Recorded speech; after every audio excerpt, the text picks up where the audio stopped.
Welcome to another episode of The Inquisitive Analyst. I'm your host, Marcus Uticang. It's the show where we chat with business analysts and project managers about their challenges, triumphs, their ideas, and their contribution to their field. It's inspiring, it's upbeat, it's exciting, but most of all, it's inquisitive. My guest today is a keynote speaker and author on leadership and project management. He's also president of the Institute for Leadership Excellence and Development, and he is the host of the People and Projects podcast. Please help me welcome to today's show, Andy Kaufman. Welcome, Andy. Hey, Marcus. Thank you so much for inviting me. I look forward to our discussion today. Oh, you're welcome. Very much so.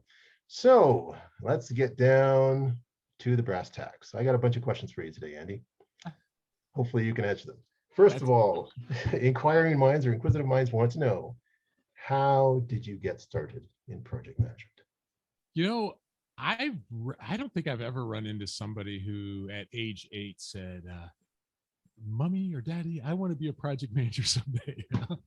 and I think maybe similar with business analysis. I think a lot of people kind of get there through a different route, and perhaps that's changed now since it's such an attractive professional route to take. But I'm as close to the accidental project manager as anybody, where I started as a software developer and I got promoted into management for all the wrong reasons. You know how that works, where someone's reasonably good at this and the whole halo effect, like clearly they'll be good at this too. But I destroyed my teams, Marcus. I mean, I was terrible first-time manager, but I eventually, got my feet under me and I started understanding more of how this works. And at that time, there really wasn't as much clear delineation of project manager and the manager. It was kind of like you're kind of both. And then when I took some project management training, I just walked out of that with, oh my, I'm a project manager and I like this.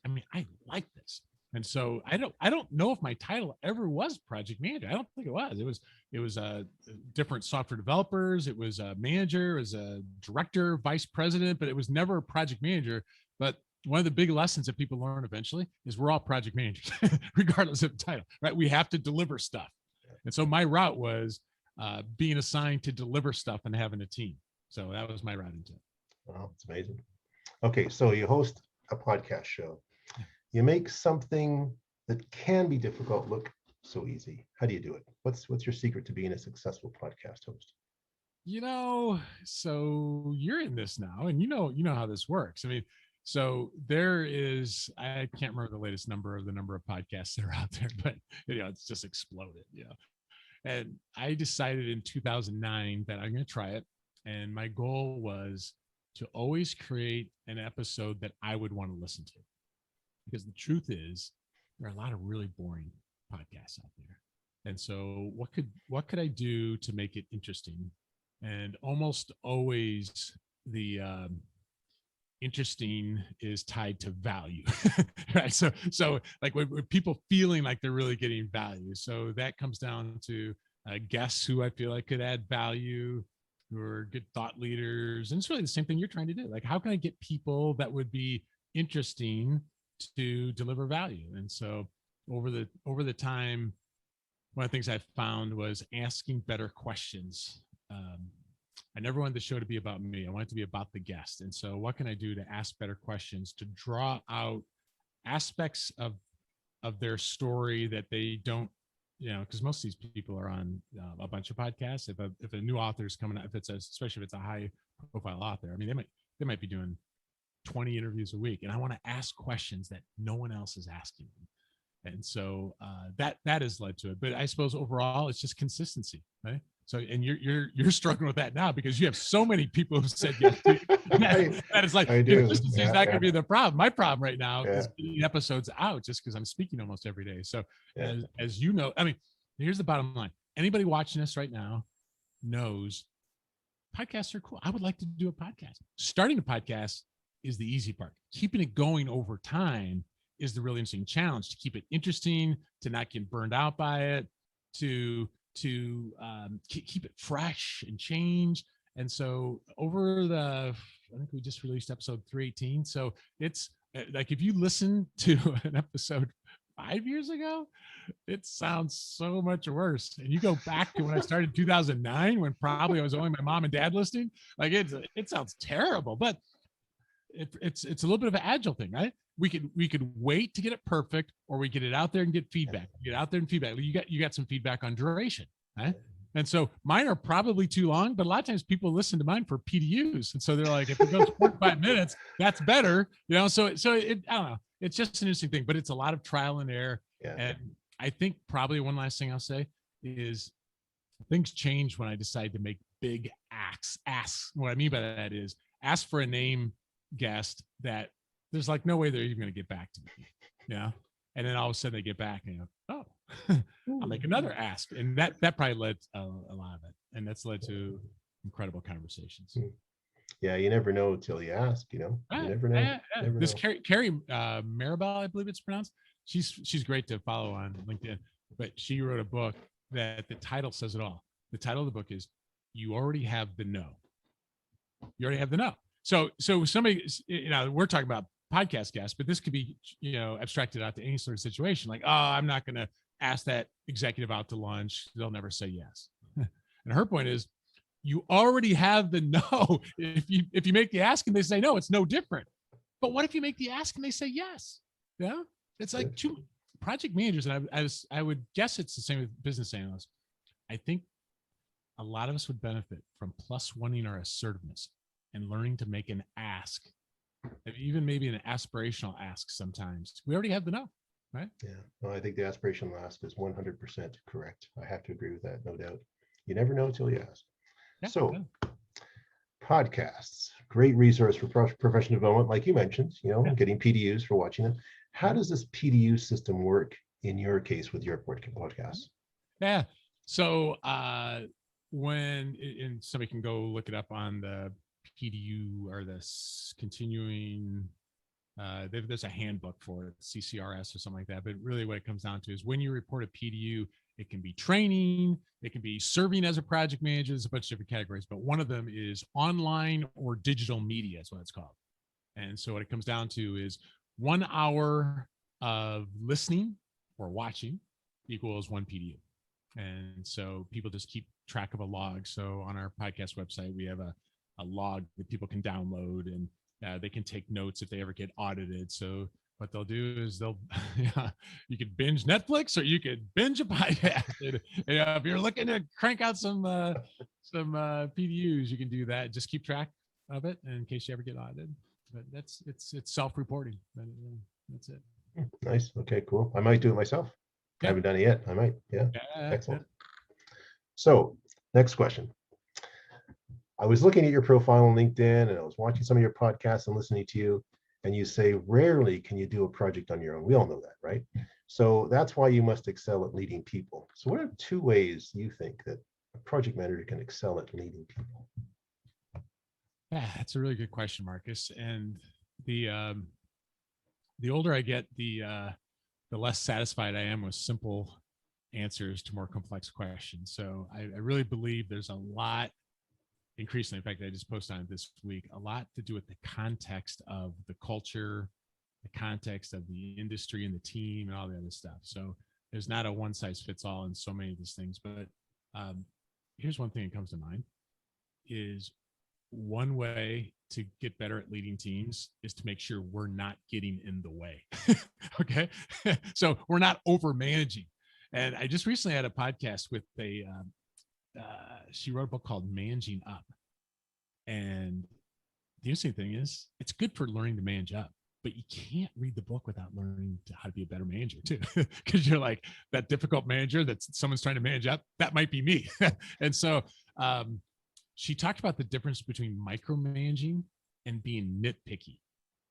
And that was really helpful for me because I honestly don't think I micromanage my team, but I am nitpicky. And so the point I'm trying to make here is if someone wants to get better at leading, you have to make sure we're not getting in the way. And too often what happens is like my story, I got promoted, and as I got more promoted, but this was where I started, under stress, I'd go to my blankie. I'd be like, assign me a bug. I still got my mojo. And they're like, no, I could easily get in the way myself. And so learning how to get out of the way is one thing. And then learning how to best serve our team. So certainly there's a lot of good emphasis on servant leadership or serving leadership these days. But Marcus Buckingham told me when I was interviewing him, he said there's 2 questions that you should ask your team members each week. And he goes, there's research to back this up. Your team will perform more effectively if you ask these 2 questions. Right? So this is from Marcus's book, 9 Lies About Work. 9 Lies About Work. The first question is, what are your priorities this week? Now, notice I'm not going up to my team and saying, hey, these are my priorities this week, right? It is, hey, Marcus, what are your priorities this week? And you're not just gratuitously asking the question. You really want to know. So then why is that powerful? Because I'm connecting, I'm asking for the context from you, you feel listened to, and so there's just great power in that. A lot of people feel effectively invisible. In fact, Marcus told me that you can build the worst manager ever, and that is to ignore your team. So each week, just say, hey, Marcus, hey, what are your top priorities this week? Second question, what do you need from me? So in both cases, it's just 2 practical questions for servant leadership. Now, that's not all of servant leadership, but it's really what that comes down to. So how do you get better? Get out of the way. Make sure that we're not the line of most resistance. We're slowing things down because everything has to go through us, whether it's micromanaging or nitpickiness. And the other is asking those 2 questions. The simple questions, very easy to do. Yeah, you can be large and in charge without looking like you're large and in charge.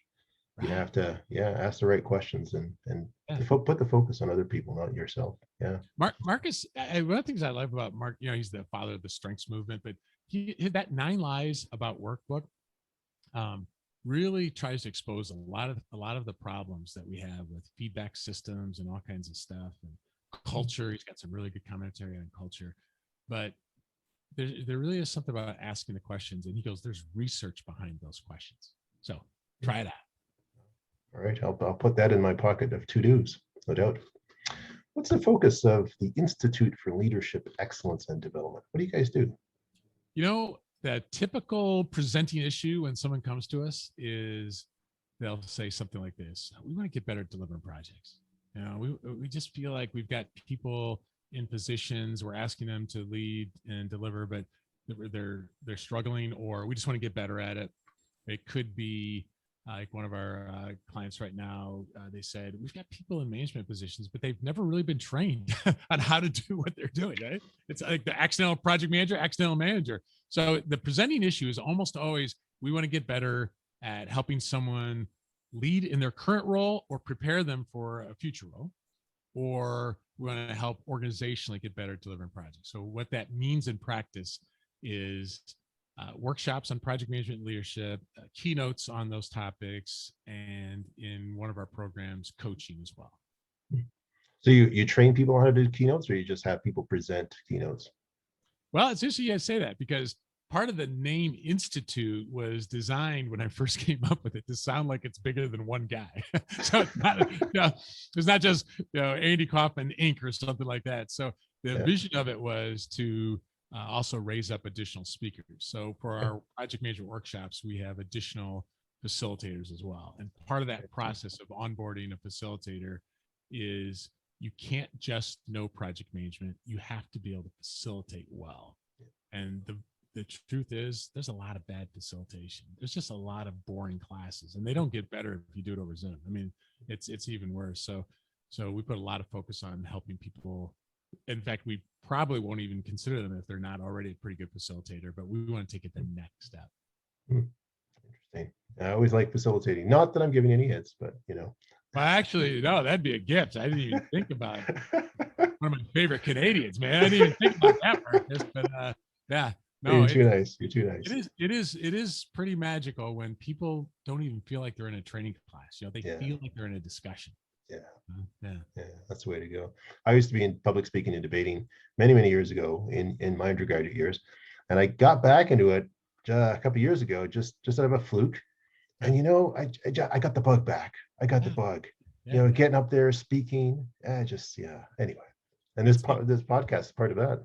Oh yeah, good for you, and you're good at it. And it's one of those things where, to me, it's Like one person we were considering bringing on and we didn't was because what he said was, I love the stage. I just love to be the center of attention. We're like, nope. Because when the goal is for the audience to feel like they're the center of attention, right? That they're engaged, that they feel like they're learning. And I'm sure teachers in elementary school and higher must feel this way when they see the students' eyes light up and they're like, I got it.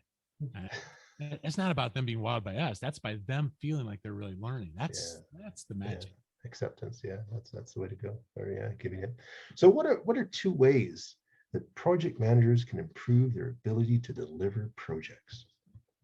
Well, once again, it depends a lot on the context and the industry. And I mean, it's different if it's I do a lot of work with pharma companies. And so, it's something that's highly regulated and, tech is different and things like that. But I would say one common thing that we find that people take away from our workshops that even if I talk to them a year or two later, that they're still doing is we just refer to it as this getting stakes in the ground. What I mean by that is I interviewed a guy named Pierce Steele, actually a Canadian, Pierce Steele. He wrote a book called The Procrastination Equation. And this guy boiled down procrastination like nobody's business down to a formula. And the formula is not critical to know for project management, though it's interesting. But what it really came down to is the longer a deadline is out, the more procrastination there is, which kind of makes sense, right? It's the planning fallacy from psychology. It's the student syndrome, sometimes it's called. Like the longer the deadline, ironically, the further the deadline out, the more optimistic we are too. 6 months out, I got time. 12 months out, slam dunk. But so the idea that he shows it in the book of we might call it milestones. In the class we just call it stakes in the ground, but keeping stakes in the ground 2 weeks or less. Now, I'm not saying that because of Scrum or any sort of agile 2 weeks sprints or anything like that. But what I've found, and more anecdotally than scientifically, is that a lot of our practice, a lot of our planning windows are 2 weeks. Like you and I have a decent idea what we're doing maybe this weekend into next week, maybe the next week. But after that, even though we have things on the calendar, it just feels more fuzzy. It's not getting the cognitive urgency. So stakes in the ground, 2 weeks or less. If someone would just get stakes in the ground 2 weeks or less, and what I mean by that is deliverables, that are targeted. So mid-month, next month, end of month, mid-month. If they just did that, you'd get better because it's just enough. And by the way, not just for us, but sometimes we have to deal with people who are dragging their feet, and it's not because necessarily they're because they're lazy, but it could be their boss gives them other priorities. A lot of times when business analysts and project managers have to influence that authority a lot. So when I've got somebody who's kind of dragging their feet, I'll get a stake in the ground and say, hey, by the way, you're on the agenda next Tuesday to give an update in the meeting. And they go, whoa, wait, no, I won't be done. It's like, oh, no problem. I just want to let you know, give us an update. Guess how the work picks up as you get closer to Tuesday, because as humans, we work really hard to not look like idiots. And so you get a stake in the ground, so they don't show up to the meeting, and they go, "Oh, I'm sorry, Marcus." So stakes in the ground. That's a stakes in the ground. I like that. Stakes in the ground. And I think the other thing that applies, like I find that applies in almost any environment. Where it's a little bit more difficult to apply the stakes in the ground is I was working with a guy who was on a 15-year project. It was an environmental project. Good heavens. 2 week deliverables on a 15-year project might be a little bit too granular, but still, I will say that guy had very little urgency. And so he would have done better to have shorter timeframes. But the other thing I'd say is more discipline around risk management, because so much of project management comes down to risk management. And here's just one idea, practical idea. Every time you have an update meeting on your project, talk about the top risks. So whatever you normally talk about. So if you go, here's what we did since we talked last, on agile projects, that might be like a daily thing. Here's what I did yesterday. Here's what I'm going to do today. Typical stand-up questions. But let's say it's a weekly cadence. Hey, here's what we did since last week. Budget, anything you'd normally talk about, do that. But in addition to that, say, hey, buddy, here's our top risk, and here's what we're doing about it. And here's another top risk. Here's what we're doing about it. That ongoing conversation about risk, that allows risk to not be a 4-letter word, so to speak. It allows it to be, hey, we don't talk about risk because we're like, oh, wow, risk. freak out. No. Risk is breathing on a project. And if we can make talking about risk breathing on a project, that this is just normal for us to do, it's going to help people deliver. Stakes in the ground. Talk about risks at every meeting. It's not about being negative. It's, in fact, you're not bringing problems. You're bringing solutions. You're saying, here's what our top risk is. Here's what we're doing about it. And then we can have a discussion about it. What the risk are you talking about? That's it. Yeah. That's good. Excellent. Okay, so let's see. On the subject of confidence, confident leaders, 2 ways that PMs can become more competent leaders. Take focused action, rather achieve results, this kind of thing. What do you think? Yeah, so this is a topic I love because we've been increasingly asked to give workshops on executive presence. And part of executive presence, or as one of my clients, they wanted to call it leadership presence instead of executive presence, because they want people lower in the organization that don't see themselves as executives, but it's really the same idea.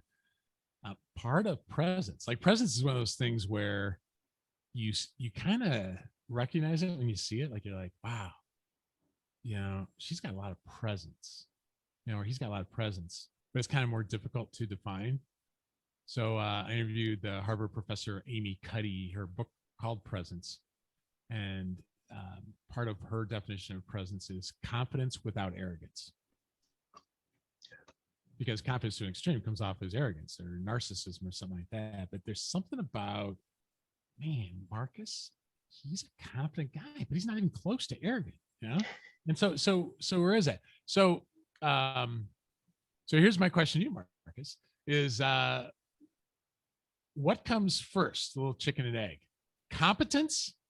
And so you have confidence because you're competent, or does confidence come first and then that confidence leads to confidence? So do you have it?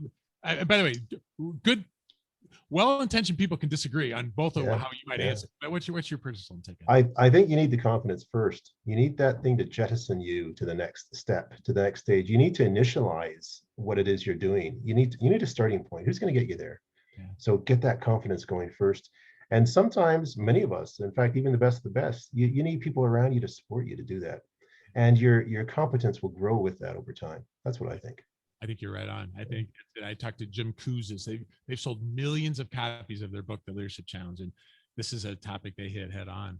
They're like, too many people think that you have to wait until you're fully competent on something to feel confident. And here's the crazy thing about the imposter syndrome idea is that some of the most competent people still feel the imposter syndrome. It usually is high performers that struggle with it well. So if you wait until you're competent, that goalposts just keep moving out, because when are you ever fully competent? When have you ever arrived? Even especially in a disruptive world, you're never really there. So I tend to think of it just the way you do, is you need just enough confidence to get you to be willing to say yes, or to try, or to build, and almost like stair steps. Like the confidence gets you to say yes, and now you're in this role. You're like, why did I say yes? You got to figure it out. That's probably the best leadership advice I've ever gotten. If you have to boil it down to 3 words, figure it out. When I feel like I'm kind of paralyzed, I don't know what to do, I try to remember. I call back on that. For some reason, it probably oversimplifies it, but figure it out. Figure it out. What do we do? But you need the confidence to get you in the situation. The confidence is one guest told me, he's a former CIA spy. He wrote a book. If Jason Bourne wrote a book, this was the book, but there wasn't really a whole lot I could take out of the book. But one of them was have this, he called it a positivity reflex. You need this sense of, I don't know, spies have to do this. They don't know how they're going to get out of this, but they have to have the belief that they can get out of it. And I think that's true for us. We have to have the confidence that even though I don't know what I'm going to do, I have the confidence that we as a team can figure this out.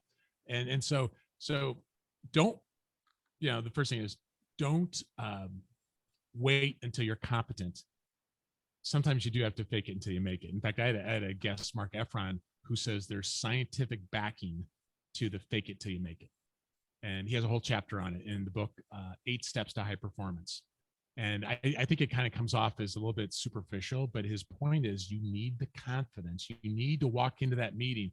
Like, you don't, Like you own the room. if you and I are going to stand up in front of an audience and go, oh man, I'm freaking out inside. I'm like so nervous. I'm really sorry. Now that's being authentic, but it's also being stupid, you know? And so, so sometimes we need the confidence that's going to get us to grow the competence. Yeah. And so just remembering that dynamic. And then the other thing is a CIO told me, he goes, how do you say it? He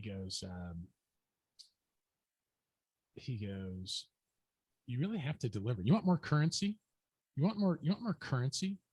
You have to deliver, you know? So you have to deliver. And so one way to build more confidence is getting yourself in situations where you do deliver and you build up a reputation to deliver. So his direct quote was, credibility is currency.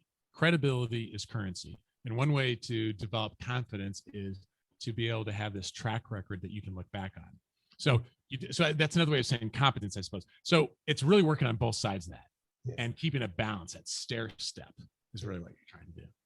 So you're not a CIO, you're an FIO. I'm here to figure it out. Yeah, there you go. That's it. We're you know, and by the way, the figured out advice is not something you say to your team. If they come up and go, hey, Marcus, what should we do? You don't go, figure it out. Figure it out. We can figure it out. But I love, it oversimplifies it, but it's like, hey, what do leaders do? We figure it out. Yeah. And you know, it's funny too, because I think that leaders, we all have vulnerabilities. And even if you see someone who you think is bigger and better than you, higher at the top, you know what, there's probably times that they question themselves. They question their own thoughts. Then they think, I can't do it, you know, and they need people to back them up. They need those mentors and coaches to keep pushing them. Oh, and, you know, I did a speech competition not too long ago, and I was sweating. I was perspiring. My glasses were fogging up. Right. And you know what? Because I've been doing public speaking for years, I get stage fright once in a while. People, it happens. And so I told people at the end, you know what? I didn't think that I did that well because I was sweating. They said, you know what? We didn't even see it. We didn't even notice it. Right. Absolutely. Because, you know, anyway, that's how it is. That's how it is, man. Here's just to back up what you're saying. I've got a friend who, she told me so she's a CEO. The night before her first day as a CEO, she was Googling how to be a CEO. And she's I mean, if you met her, you'd be like, she is like rock solid, confident. Yeah. I mean, she's amazing. Yeah. She's amazing. She was struggling with, so everyone struggles with it. But Herminia Ibarra, she wrote this fabulous book called Act Like a Leader, Think Like a Leader. And she goes, authenticity is held so high, Marcus, right? You know, gotta be authentic these days. Gotta be authentic. And she goes, it's not true. That's not wrong. That we do have to be authentic. But she goes, sometimes we use authenticity as an excuse to not change.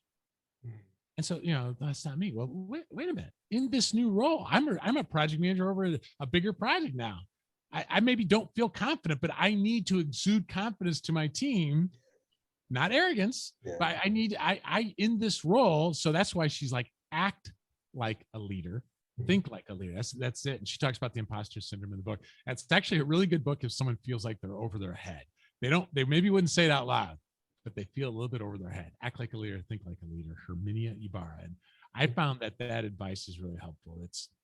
Authenticity is important, but don't let it be an excuse to not change. Yeah, that's true. And I think you just answered my next question, which was, how do you influence and persuade as a project manager? And I think we've covered it. I think that's it. Yeah. Exude authenticity, no doubt. Any advice for those who want to get started in the PM business? You know, I mean, I find like there's this, I've heard it referred to as the Terman study and the Grant study, but in both cases, they studied people from youth to death. So over decades. And they tried to control for as many things as possible what seemed to make the difference between the people that were successful and not as successful. And one of the big findings is you become like who you surround yourself with. And I think of that as a parent, like whoever my kids are hanging out with are probably influencing my kids more than I ever realized. That's the same for you and I. Like who we hang out with, Marcus, probably impacts us more. And that's true with health outcomes. It's true with habits. It's true with all kinds of stuff. So if somebody wants to get better at being project manager, or even to have opportunities to do it, hang out with people who are running projects. Like, show up at P My chapter meetings. You've got a vibrant chapter, there where you are in Calgary, but depending on where anyone is around the world, there might be a chapter that can do that, or within their organization. Like, find someone who's leading projects, have a cup of coffee with them, or get them on a Teams meeting or a Zoom meeting, something where you can get a sense of what is it that they do, because it might be something that you think you want to do, but you spend enough time with someone who's doing it, you go, It's not for me. my wife flew as a flight attendant for many years. Every once in a while, someone would come out of flight training and like find that they don't like being in a plane. That's a little late to be finding that out, And in John Stepper's book, it's the most recent episode that I published. I don't know how soon this interview will go out, but he tells a story of someone who retired out of an HR role, and she's like, I always wanted to have like this. I seem to recall it's like an Italian bakery / coffee shop. She goes, that's my dream. She got these great recipes, and she opened her store, and this is pre-pandemic. People loved it. They loved it. They were just swamped, highly successful. And she was miserable. And I'd hate for anybody to get to that point. So experiment. Yeah. And in the book, Designing Your Life, I think is the name of it. They take design thinking, apply into life. They're like one of the best prototypes, because prototyping is a big part of design thinking. One of the best prototypes is conversation.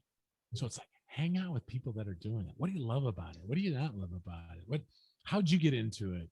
And you never know where those conversations will go to. You might just find this is where I want to go. And then usually people are brought in because they're already doing it, in a sense of like, here's an opportunity. Maybe you volunteer for some opportunities. Maybe you put your name in the hat, so to speak, for an opportunity, but you don't sit back and wait for it. You actively pursue opportunities to lead projects. And since we're probably leading projects more than what we realize, keeping track of what is it my last couple of years, I've been leading projects, whether I was a project manager or not, I can bring that into an interview and talk about what I've delivered. So you and I think we talked about this before we started recording, but we're all project managers. We're all having to deliver stuff. So starting to build up a portfolio of past projects can help as well. Yeah, and it's amazing. I think that even the best will want to give you a hand once in a while. Don't think they won't. I'm amazed how accessible people are on LinkedIn.